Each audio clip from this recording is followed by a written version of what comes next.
Welcome to the next video. Today's video is all about the power of certainty and how to develop a workplace with certainty in mind. Now, out of all the 6 core needs, certainty is most likely the most important when it comes to an organization. The reason for that is that the brain determines safety and security through certainty. So it's actually connected to our survival needs. So we can be in a position in a job where we have all of the other needs met, right? You could feel special and important. You could feel connected to your work colleagues in the company. You could feel like you're growing. You could feel like you have variety. And you could feel like you're contributing to something great. But if your certainty, as in safety and security, is not met, you're more likely to want to leave and disengage from the company's goals. So you can pretty much guarantee that it will create an unstable workplace. It will create unloyalty with your team members, and it can also set you up for employee disengagement. So certainty is probably one of the most important when it comes to creating a workplace that is going to thrive. So certainty is how our brain determines if somebody is safe and secure within their environment, with their physicality, with their emotions. So it's really important when we consider certainty because it feeds into our survival needs. It's part of the Maslow's hierarchy of needs. Remember how we talked about we need food and shelter to feel safe, right? We need to know that we're going to survive before anything else can be focused upon. So in a job, basically, someone can feel unsafe through not knowing what their job role is. So having, uncertainty in their job role, not knowing what they're doing. It can be insecurities around their shifts, around their wages, around their long-term progression within the company. They can lack job security where their job feels threatened. So if they're being performance managed in a negative or bullying way, it's obviously going to set off red flags in their brain that's going to make them feel unsafe and not want to be there anymore. So how do we develop a workplace with certainty in mind to make sure that the employees feel safe and secure? There are 6 key components that we're going to consider here. The first one, which kind of goes without saying, but their physical safety. They need to feel safe and secure knowing they're going to survive their shift.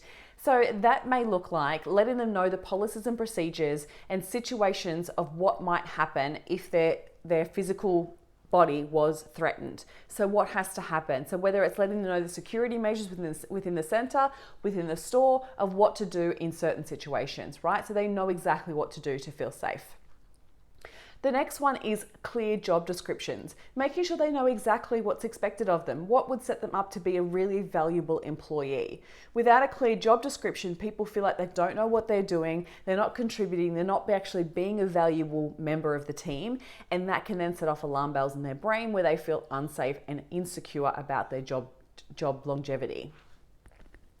The next one is making sure within the environment that they know that mistakes are okay. We need to make sure that they feel comfortable to know that that's okay if they make a mistake. It's just an opportunity to learn and grow and develop a new skill. Otherwise, when mistakes are not allowed, it sets off an environment where they feel so unsafe because they feel like they can't make mistakes, and that's literally humanly impossible. So letting them know that mistakes are okay and we're going to learn and grow through that. The next one is setting up expectations as standards of behavior and values of the company. So knowing that each employee is expected to meet the standards, but also live up to the values and inspire themselves to live up to the values of the company. And when those are clear, then they're more likely to want to feel like they're a part of something, and that will make them feel safe within the tribe, right? So when everyone is expected to do a certain behavior together, when they're expected to also meet the values of the company together, it creates a beautiful tribe mentality, and there is safety in numbers.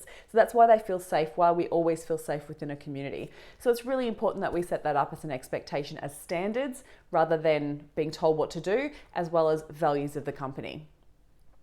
The next one is considered around behavior as well. We need to consider that behavior is something that can be changed. It's not a physical trait. So it's disconnecting the behavior from the individual. So that can be possible, that can be changed. So they're not a bad employee, it's a bad behavior that needs to change. When we separate those two, it sets up an opportunity for the employee to be able to make a change to still be safe and secure. Otherwise, there's a threat to their ability to provide for themselves and their threat for their job security. So really considering that as we talk about their behaviors. The last one is all about emotional safety. So this is really important because when this is not met, it sets off so many unsafe alarm bells in our brains that we 100% want to leave. It's one of the main reasons most people leave positions is because they don't feel emotionally safe in the situation.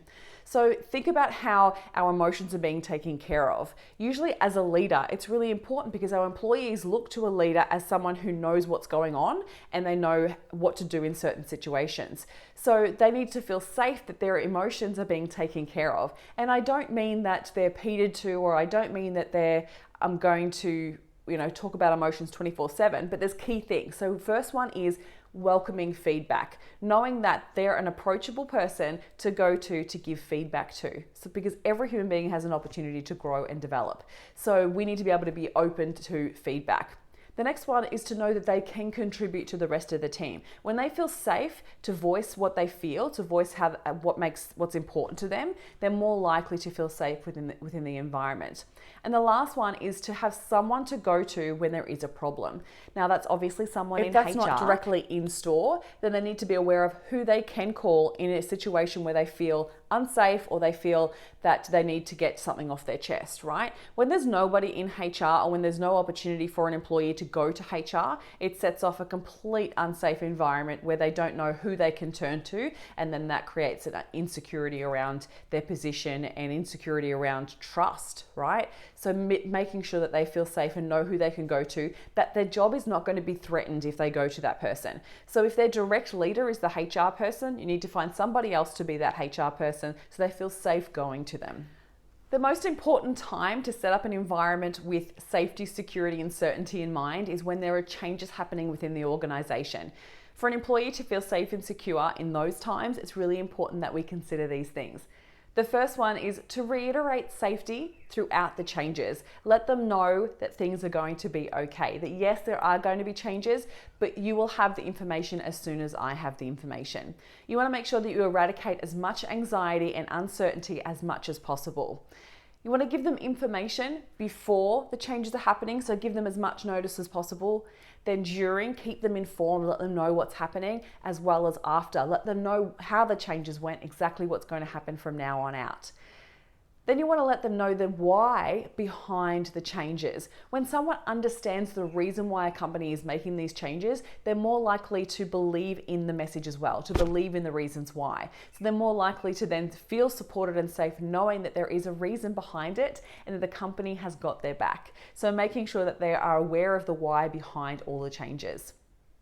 So give them a little bit more of the bigger picture. Now for yourself, by going through all of these changes, what's really important is you be careful of the language that you use. If you're experiencing these changes and there's so much upheaval and then you're stressed and anxious about it, then your employees are also going to be stressed and anxious about it. They're going to feel that coming off your body language. So making sure that the way, even when you talk about it, the language that you use is focused on opportunity and purpose rather than the problem. Because if we're focused on the problem, then the language we're going to be using is going to be quite negative, and that's going to set off fear alarm bells in your employees' brains.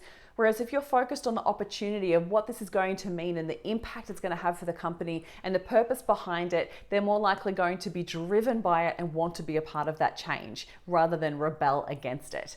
So really key important things to consider for yourself. Now, I would also then consider, if throughout those changes, go back and watch video 2. It'll help you focus on what's important, focus on what you can control, and also help you through that adversity and really make sure that you're making it mean something positive to support you through these changes. So I really hope today's video has supported you and giving you enough information on how to set up an environment within your workplace with certainty in mind. If you have any questions, feel free to reach out to me via email or social media. I'm more than happy to answer any questions you may have.